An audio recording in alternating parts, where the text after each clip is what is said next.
This is the last of 4 of the Ish River Poet Circle. Which is just the beginning. It's just the beginning, and it was fun setting up this afternoon because Bo and Georgia and Bob Rose, who was also a gang of 4, we were talking about next year.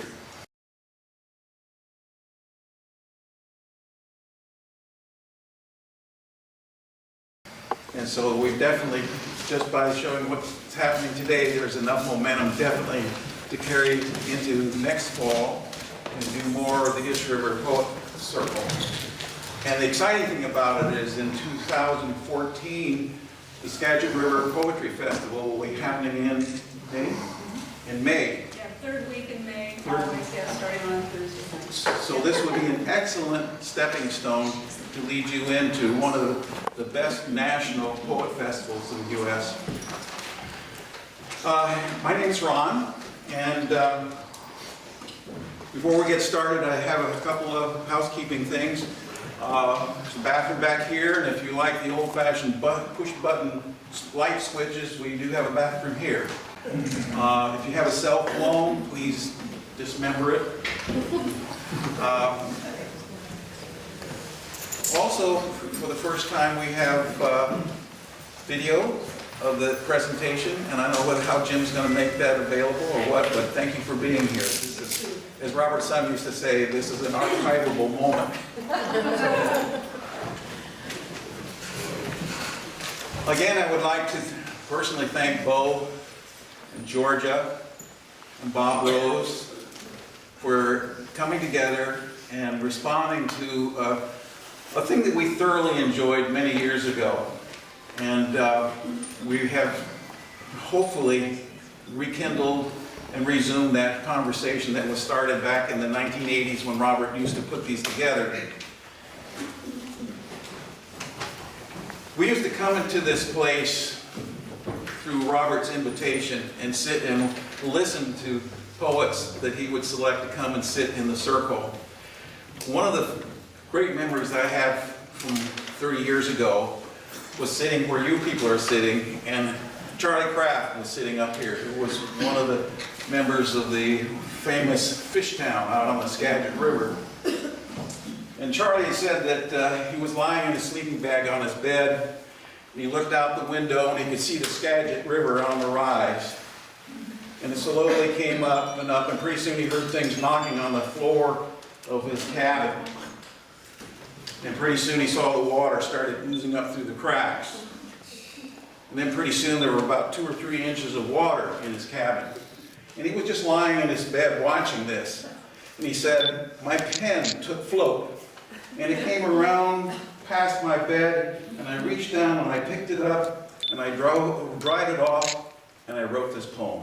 I can't remember the poem, but I do remember the setup.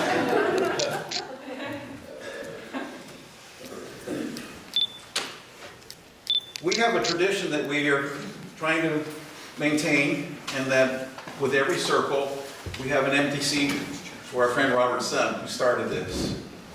And the other tradition is to read the first poem of the evening would be written by Robert. Spring poem in the Skagit Valley. The birds are going the other way now, passing houses as they go, and the geese flying back and forth across the valley, getting ready. The sound of geese in the distance is wonderful, and in our minds, we rise up and move on. So with that, I would like to introduce Molly, who is deeply involved in the Poetry Festival I just referred to. She's going to be our guide tonight. Thank you, Molly. Ron, thank you again for letting me do this. This is a huge pleasure on my part. My name is Molly McNulty, and no, I'm not married to Tim, although I do get mail from various places for Molly McNulty and Tim McNulty still. I've known Tim for a gazillion years, and it's a pleasure to have him be here again tonight. I'm the executive director of the Skagit River Poetry Foundation, and every year we put poets like these into our area classrooms. And Last year, we put poets in area classrooms, kindergarten through the community college, for over 80 days. Michael Daley.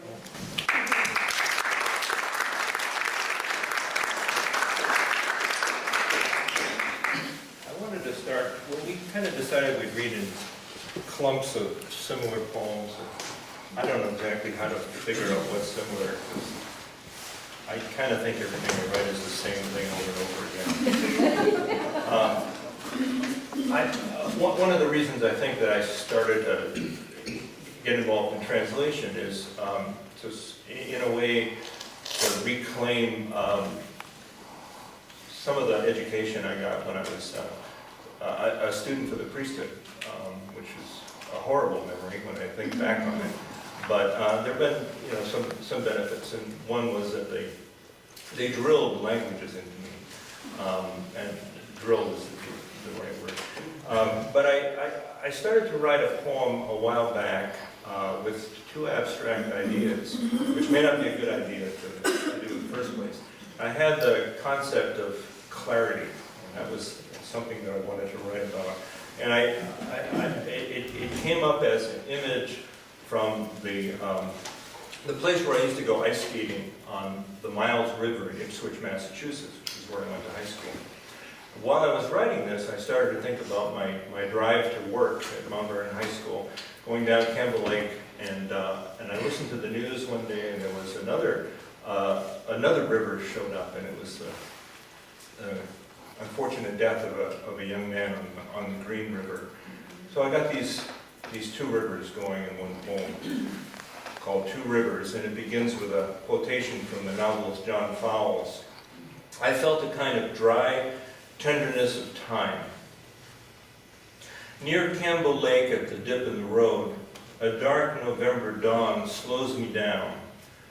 Police lights, trucks, three women in sky blue bathrobes, arms folded ceremoniously, children in cartoon pajamas and gloves, the tall officer nearly paternal despite his hurt adolescent face, men in brimmed hats, the horse's halter looped round a girl's wrist, and the sullen boy in the driveway, wrapped in an army blanket.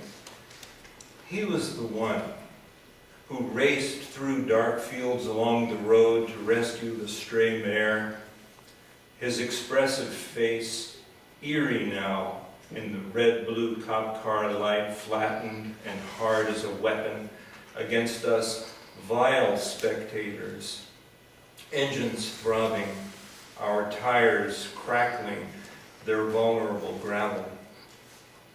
I could have told him worse insults are on the way, but I was in my car, safe, unafraid. Not 9 minutes down the road, the detached radio voice recounted a drowning. The river lapped at sandbags after rain. He was waist deep in the Green River, boot soles skidding on hefty river bottom rock, sunbaked only last summer. I'm still embarrassed for his accidental last word, whoa.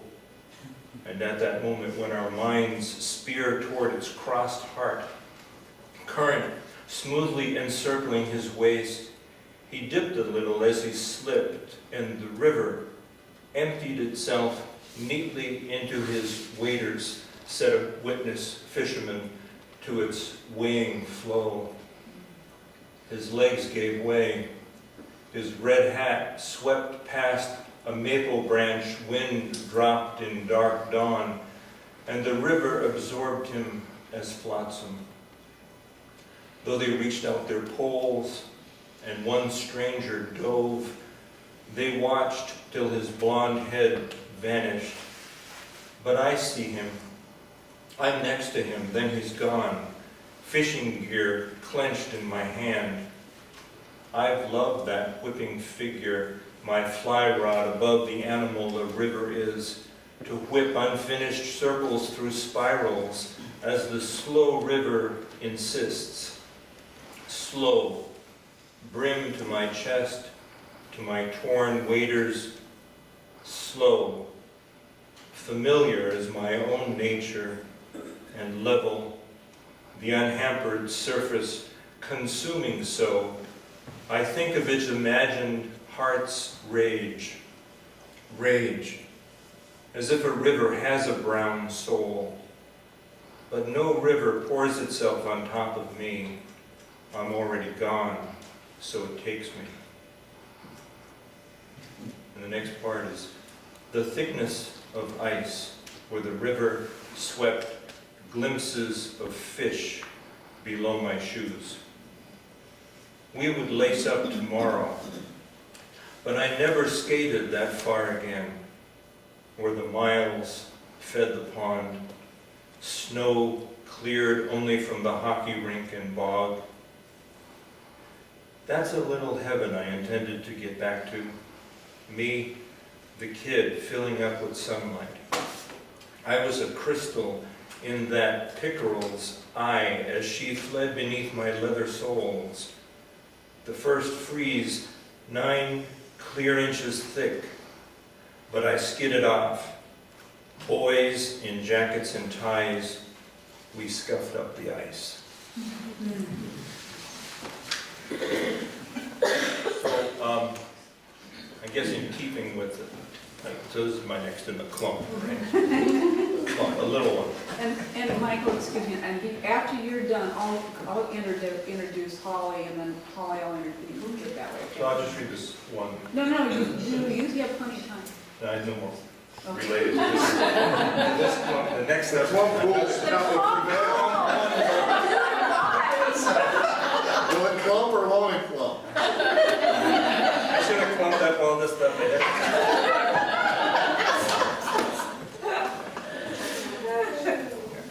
So this is to love. When the priests, in their beads and vestments, stitched from feral hides, led me under the New England pines, they whittled the tip of a sawn limb to gently press up through ribs and the ventricle hollow, and on that spit their meaty hands dipped me under the river, and as promised, I felt nothing ever again until you found me.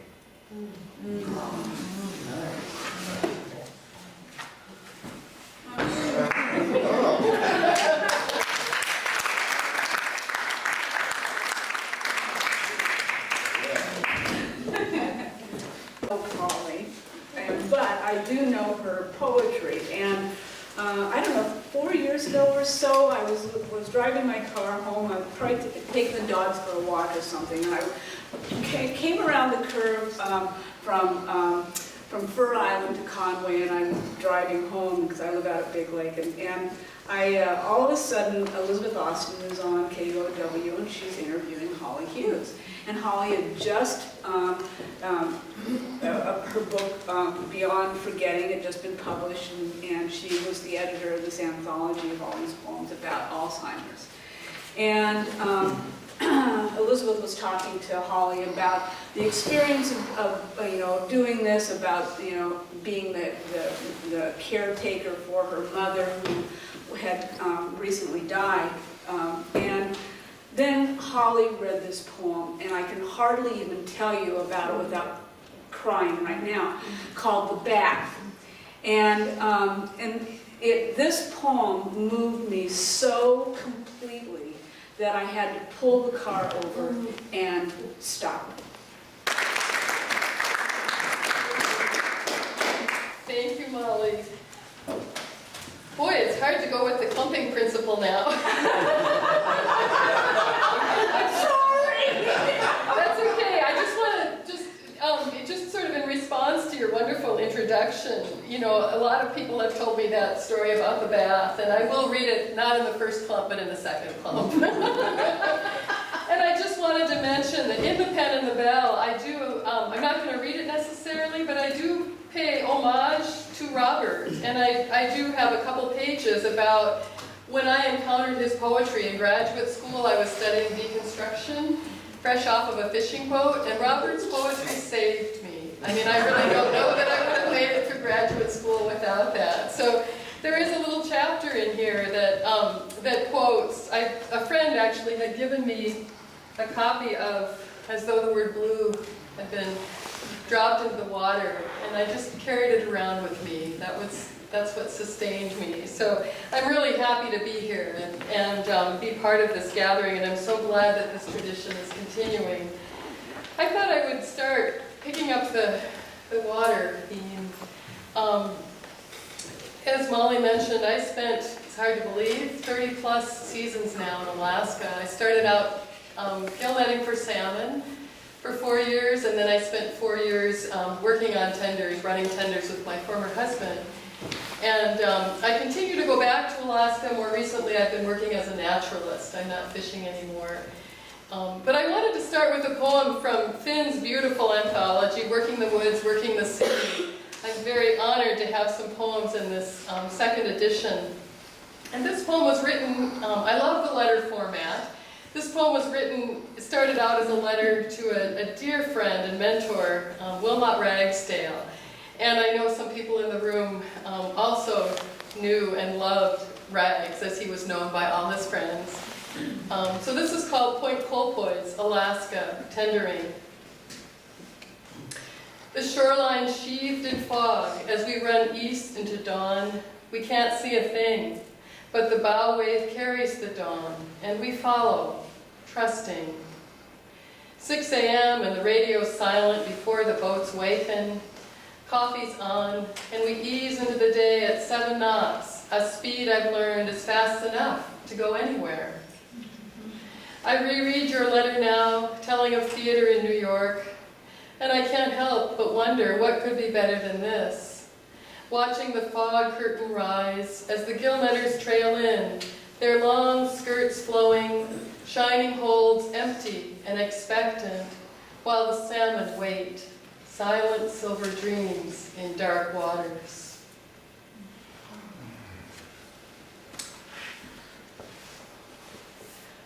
I do love theater in New York, too. It wasn't meant to be a rebuttal necessarily, but it made me appreciate even more where I was, which was one of the great gifts that Rags gave me, is this incredible appreciation for whatever he was doing in the moment. When I sort of stumbled upon mindfulness at some point, I realized that's how Rags lived his life. That's just the way he was in the world. And I'm so grateful for that gift. So this is another fishing poem, and this is from a collection, a chapbook collection called Boxing the Compass, that's out of print now. It was published by Floating Bridge Press, but I'm hoping to have a publisher for a full-length collection, and I'll read you a couple of the new poems from that too. This is in the chapbook. It's called What the Sea Takes. One day's catch, recorded in a log, 40 sockeye, 15 chums, 7 cohos, a white king. A receipt book, yellow pages thick as an accordion. A plastic Joy soap bottle, 1 tennis shoe left, its tongue swollen. What we keep, what we toss. The day you dropped your fish pick overboard, watched it sink out of sight, next set fetched up by the net. The night the storm petrel skittered down on deck, rode with us across the Gulf, then flew. What the sea takes, gives back. The fisherman, gone overboard, found the next morning, boat adrift, tangled in his net. And then the third in my clump. I hope we can get this word into everyday use. I know. Replace genre, you know? Okay. This is a poem that was also in the chapbook, but it's the new title poem for the full collection called Sailing by Ravens. And one of the great pleasures of putting together this collection was that it gave me a great excuse to read up on navigation history and history of maps and all things I've been fascinated by. And so not only did I find that I loved the practice of navigation, the way it sort of grounds you in the moment, but I love just learning more about the history of navigation. And one of the things I learned is that I have so much admiration for those sailors, you know, back in the 16th century. I mean, we have GPS and radar, and it's still a huge risk to leave port, even with all these fancy electronics. But think about the sailors who, you know, just left port with a cage of ravens, for example. I had to get the raven in today. So this poem is called Sailing by Ravens. They have no chart, no sailing directions. Instead, 3 ravens to find Iceland. Planks creak, sails shudder in unseen wind. At the tiller, Flocky faces astern, watches the Faroes diminish to flat line of horizon. They ride a barrel stave of latitude, sight each night with the Husanatra, the guiding star. On the first day out of sight of the Faroes, Flocky released a raven, lifts dark wings into an empty sky, an exclamation point, wings off, shadows another ship's wake home. On the second day, another raven is released, circles, a question, lights upon the ship's mast, an answer. On the third day, another raven climbed to a great height, flew off purposefully to the west. A raven can see land 90 miles away. Flocky could see the raven to a height of 5,000 feet. What next? Black V of wings diminishing to a period, winging towards certainty in bone and feather. Flocky leans against the tiller, traces faint calligraphy across the blank slate of sky. And so Iceland was discovered by a raven. This is a true story, and there was a sailor by the name of Raven Flocky, because this is how he sailed. He would take 3 ravens with him.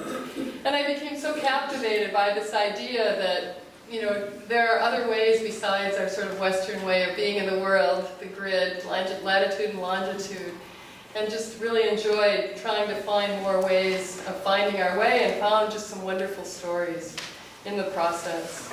And one more? Or should I move on? Absolutely. No. Okay. And this is just kind of a fun one from the new manuscript. I'm always, you know, hearing these tidbits on NPR or finding clippings in the paper, and then I have a little file that I put them in that I'm going to go back and write a poem about. And this one languished in the file. I forgot about it, and then a friend, a colleague, a wonderful poet by the name of Fleda Brown, had written a poem about it, and it just got me going, oh, well, I can write one too. And so I did. And so this is after Fleda Brown, and it's called Cow Falling Again. And this is about the sea, believe it or not. What did those fishermen think, watching that cow drop from the clear sky? And the cow, did she try to run, spindly legs treading air, or did she let her thick body go slack, nostrils flaring, ears pinned back? Who was more surprised? The cow by this plummet into a vast blue pasture, or the fisherman by a cow falling from the sky? Of course, the nursery rhyme comes to mind. Did the fisherman recite it in that split second before she splintered the deck, uncertain sea poured in? Or did they just do what any of us might do, run for cover, bow their heads, pray for an ending they could tell at the bar, a story even they could believe, honest? So I bet you want to know what happened.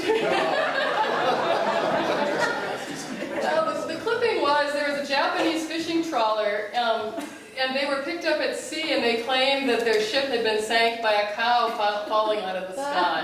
And of course everybody went, yeah, right, you know, what bar were you at? But it turns out they weren't drunk.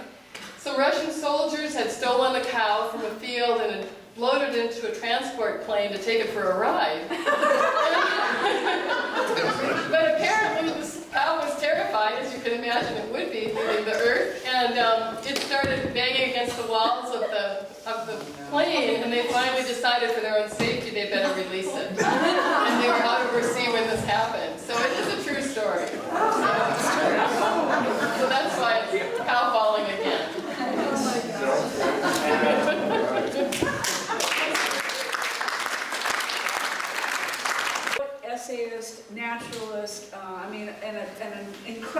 believer in the wild. You know, he's a guy that is I'm glad that we have you to help us save what we have. And that's Here.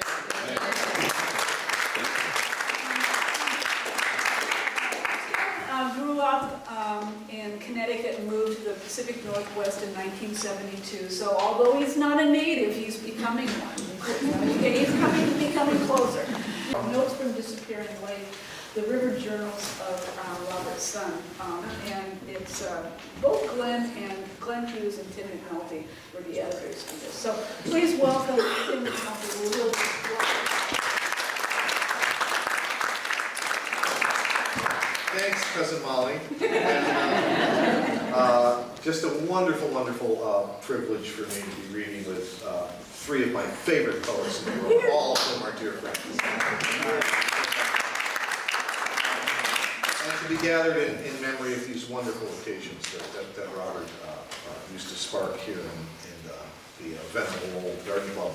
So I thought I would start by reading a little piece of this, and the story is that a couple of years ago, Chip Hughes and I knew that Robert's son's journals from his little shack out on the slough, Shit Creek, as she called it, out on the Skagit, contained all kinds of little jewels of observation and poetic insight and rumination. And Robert had gone through those and written a little book of poems called Shack Medicine.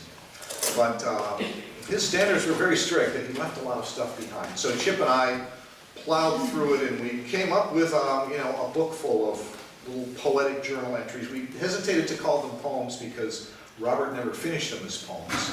But the general consensus is that they are poems. So I thought I'd start with one of these to honor Robert and the place. And this one is, they're all dated.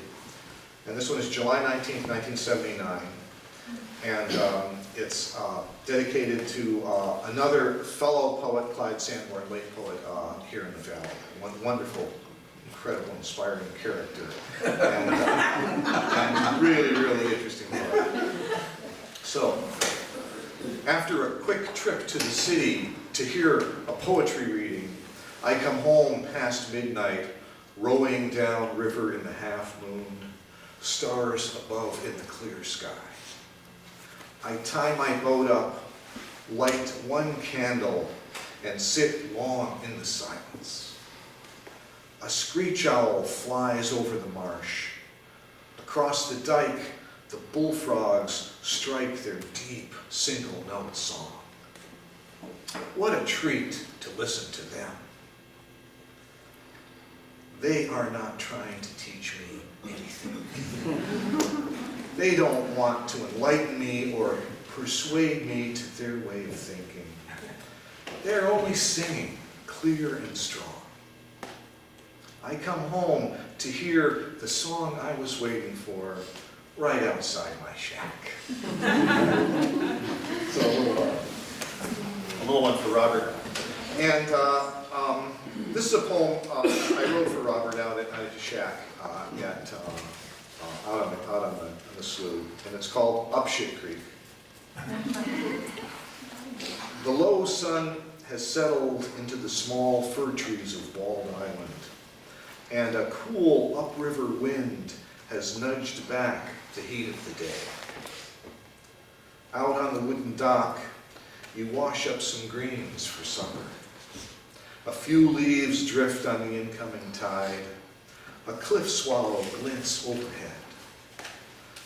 Not an idle bug lingers over the dark water, but a fish jumps anyway, like a hopeful poet reaching into an empty pocket for change. And I'm hoping Finn will read a poem that's not quite, kind of a companion poem, but it's very similar that he also wrote for Robert. And this is a poem that has made the clump because it's kind of in the spirit of Robert. Robert's a bit of a teacher and an influence for me, and so this is a poem. It's called Leisure, and it's got leisure, it's got aesthetics, it's got wine, it's got rain. But that works. Late spring, I sit on the porch with a cup of wine and watch the wild rhododendrons unfold in the rain. Their color, blushed rose in bud, a pale, washed pink in blossom, is the perfect counterpoint to the subdued greens of the forest. Beside them, the bright ornamental shrubs in town appear coarse and garish. Though I try to be unbiased in these matters, it's difficult given the leisure to consider them. Late afternoon, a vagrant shaft of sunlight illumines a young maple at the far edge of the pasture. It is as though a shy and awkward girl has just stepped forth into womanhood. Even the birds fall silent, though little enough they've had to sing about these past 5 weeks of rain. And to kind of help welcome in the spring, February is always the month where the tree frogs start up where I live. Yes. I'm sure that's, you know, we're all looking forward to that because there's no turning back after the tree frogs start. So this is a suite of very short, you know, tiny things called Short Songs for the Spring Peepers. Most years it's the white tassels of Indian plum blossoms turn back winter, but this year and last, the songs of the tree frogs. Spring mountain night bursts awake with 1,000 voices. Tree frogs looking for friends. My daughter loves catching them, hates letting them go. In the darkened cave of her cupped hands, those wide copper gold eyes. Sound of a midnight truck grinding up the mountain road, and the tree frogs fall silent. We wake into the absence of their singing, like stepping off into a ditch. Ice still rimes the pond edge, and the valley glows white with frost. But the tree frogs are having none of it. After love, the storm of our breathing subsides into a deafening chorus of frogs. Were they there all that time?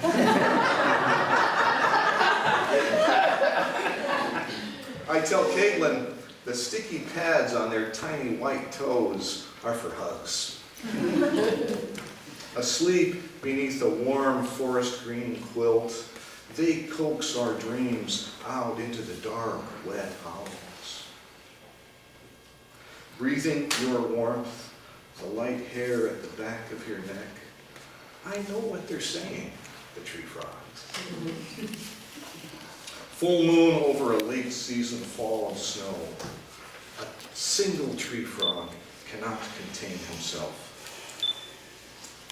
In daylight, they change hue, meld with whatever shade surrounds them as easily as a congressman.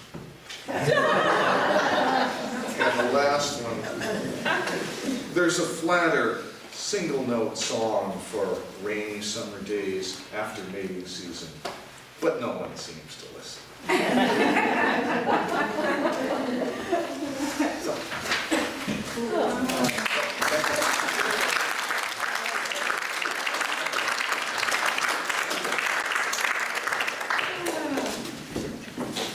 So every time I go to a poetry reading in Fort Townsend, I see Finn there. He's always there. I love it. It's Like a rat. Yeah, you are. Like a rat, exactly. So Finn Wilcox is the author of 3 books of poems. Is that still correct from your bio? Okay, good. Here Among the Sacrificed, 9 Flower Mountain, and then most recently, I love this one, Lesson Learned Love Poems from Empty Bowl Press.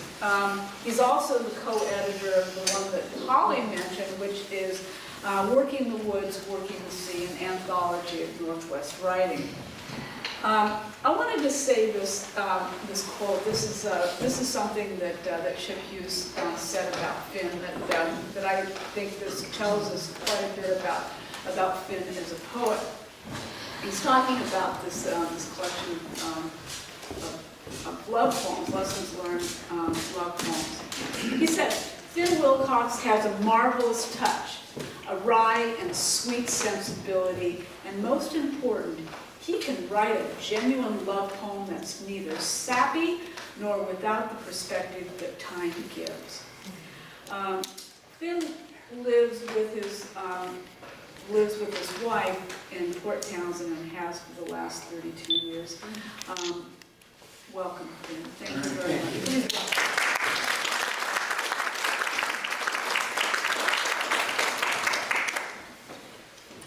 Nice words from Chip.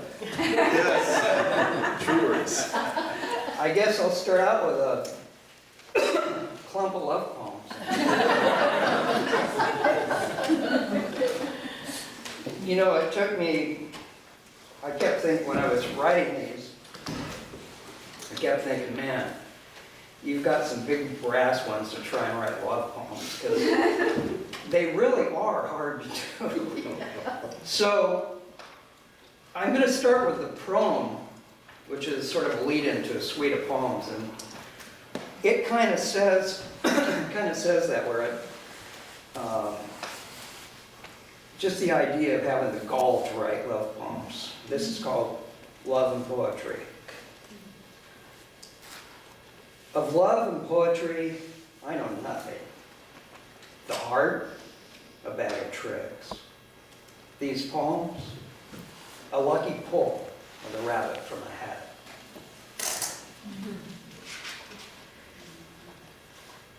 And here's a couple, all these poems are pretty short, so I may be able to get through a few of them. Here's a couple for my boys.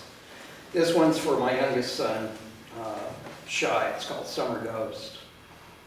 And this was written in I think this is the only one that was written in the 70s.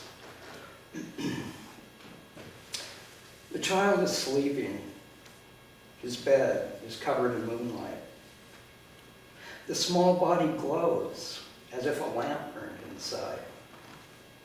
Moths gather to dance their wild silence above his head into the dream unfolding like smoke through a single string of light. My older son's married now, but he was going through a period in his life where he didn't think any woman would ever want him, as we all go through as men. And this is a poem for Dane, my older boy. It's called What to Look For in a Woman.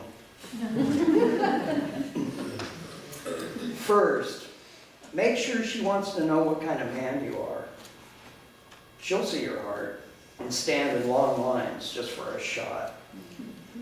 And remember, give in to the mystery. Accept its magnitude. Love is simple courage, and you'll need it to prove your bravery. I wish I had something better to tell you, but what I know is this. The fingertip touch to your true love's lips, the light as a butterfly, brush of her breast, the culmination of life and death, that's where you want to be looking.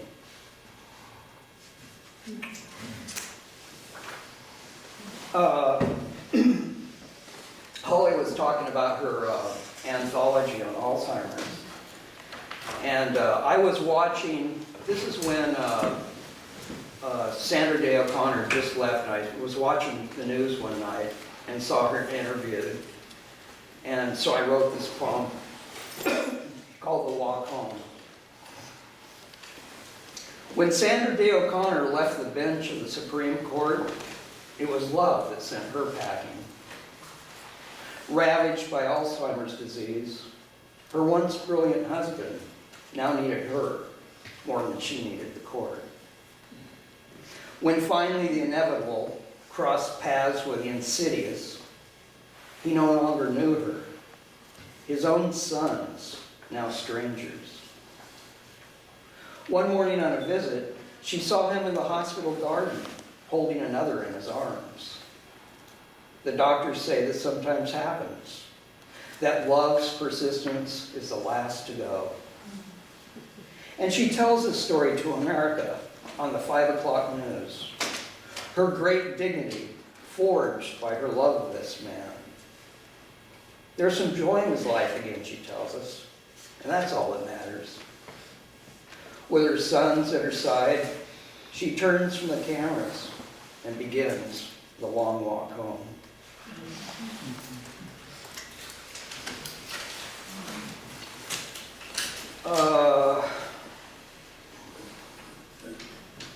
This one's called Apology. I still remember that morning in Utah. It was early. I woke up to you, crying. It was the first, and as it turned out, the last time I ever saw you in tears. I'm leaving you, she told me. I don't want to, but I must. I was too young, only 19. And in matters of the heart, dumb as a sack of hammers tossed into love's deep end. So I didn't believe you. Turned over, went back to sleep. A little shy of 35 years now, I hear from old friends that your 2 grown daughters are as beautiful as you. My 2 boys are grown too, and a grandson, for God's sake. Not much in my life I'm sorry for. It's true, though. There were other women back then. But only you became a poem.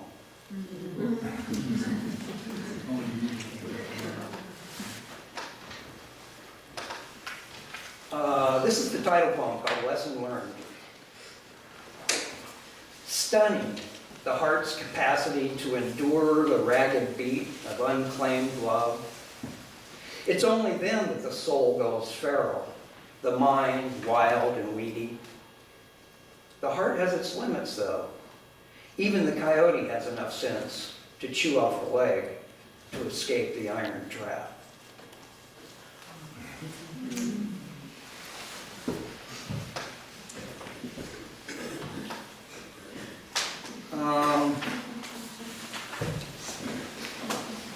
This is called Nice to Meet You. It's when I first met my wife. You were wearing jeans and a thin black sweater, doing dishes in Amigo's kitchen sink. That old drunk of a wood stove was tamped way down, drooling just enough alder smoke to keep the world fragrant. You didn't see me come in. I stood quiet by the stairway, watching you. I don't know.